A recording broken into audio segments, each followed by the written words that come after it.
एकादशी किया करो। किसने कहा था? ये हमारे कृष्णा भैया बोलते हैं कि भले भैंस जैसे चलो पर एकादशी जरूर करो। यानी भूखे नहीं रह सको तो दिन भर केला खा लो, सेव फल खा लो, वो ककड़ी जो आजकल ये आ रही है खा लो, पर अन्न मत खाओ, क्योंकि एकादशी के दिन समस्त पाप अन्न में निवास करते हैं।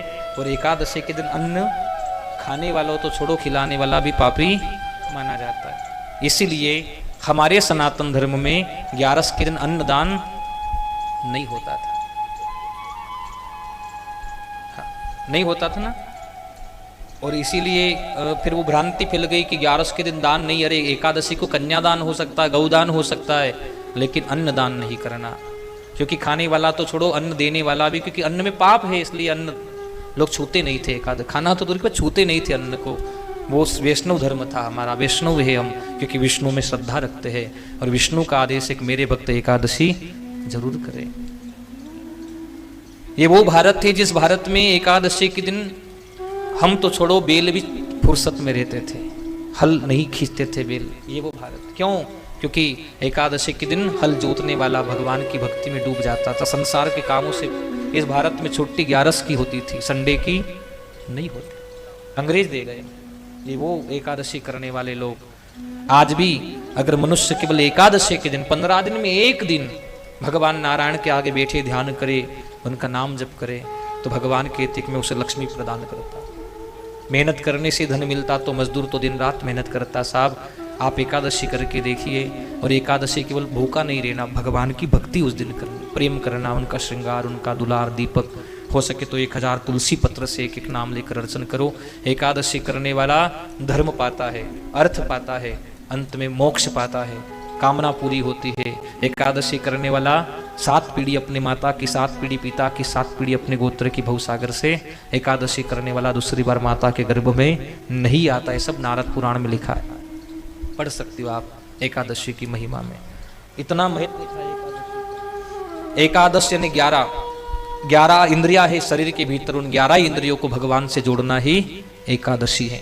उस दिन आंखें प्रभु का दर्शन करे, कान भगवान की कथा सुने, मन भगवान का स्मरण करे, हाथ भगवान की सेवा करे, पांव भगवान के मंदिर जाए, जीवा भगवान का गीत गाए। एकादश यानी 11 ही इंद्रिया विष्णु भगवान में लग जाए, वो है एकादशी।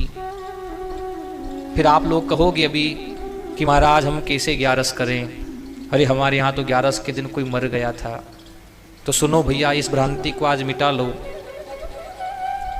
कि अगर मान लो एकादशी, जन्माष्टमी, रामनवमी के दिन परिवार में कोई मर जाए तो हम लोग उस व्रत को करना बंद कर देते हैं। ये लोक मान्यता है, लेकिन ये गलत है, सर्वथा गलत है। उस जीव के नाम पर आप पुण्य नहीं कर रहे हो तो उसे उल्टा पाप दे रहे हो आप, उस आत्मा को पाप लगेगा। उस जीव के नाम पर आप पुण्य नहीं करते, उस जीव के नाम पर आप पूजा नहीं करते हो, तो एक तो पहले ही आपने पुण्य दिया नहीं, पुण्य करने नहीं दिया, वो बेचारा मर गया आपके घर के परिवार के चक्कर में, और आज उसके नाम पर फिर पुण्य करना बंद कर दिया। जन्माष्टमी के दिन मरा था ना, आज तो हम जन्माष्टमी पूजा नहीं करेंगे क्योंकि कोई मर गया था, तो उसको क्यों उल्टा दुगना पाप दे रहे हो आप? उसके नाम पर पूजा रोक कर उसे और पापी मत बनाइए। एकादशी, जन्माष्टमी, रामनवमी, इन तिथियों पर घर परिवार का कोई मनुष्य अगर गया है तो ये तो पुण्य तिथि है। क्या है? पाप रूपी संसार को छोड़कर पुण्य रूपी परमात्मा से आत्मा का मिलना पुण्य तिथि माना जाता है। और उस तिथि पर तो दो पूजा करो, एक अपने लिए करो, एक उसके लिए करो। दुगना व्रत रहो, दुगनी भक्ति करो साहब, दुगनी करो। एक कथा आती है, सत्य घटना है। एक महात्मा गांव में भागवत चल रही थी और महात्मा जी 6 दिन तक कथा सुनते, 7वें दिन रात में उनको लगा कब शरीर साथ छूटने वाला है। भक्त थे तो उन्होंने गांव वालों को बुलाकर कहा, देखो शायद लग रहा है कि कल तक नहीं बच पाऊंगा, तो कल जब शव यात्रा जाए तो कथा बंद मत करना। मुझ जैसे जीव के लिए अगर भगवान की कथा रोकी गई ना, तो मेरे से बड़ा पापी भला फिर और कौन होगा कि जाते जाते भी भगवान की कथा रोक कर जाना। ये कलंक में अपने ऊपर नहीं लेना, तो कथा चलने देना आप। कम से कम मेरी शव यात्रा में भी भगवान की कथा हो जाएगी, और अगर रुक गई तो मुझे पाप लगेगा। तो यहाँ पर अगर तिथि में कोई जीव मर जाए तो उस तिथि को आप मनाना बंद ना करें, खूब दुगना पूजन करो उस दिन, एक अपने नाम का, एक उस जीव के नाम का।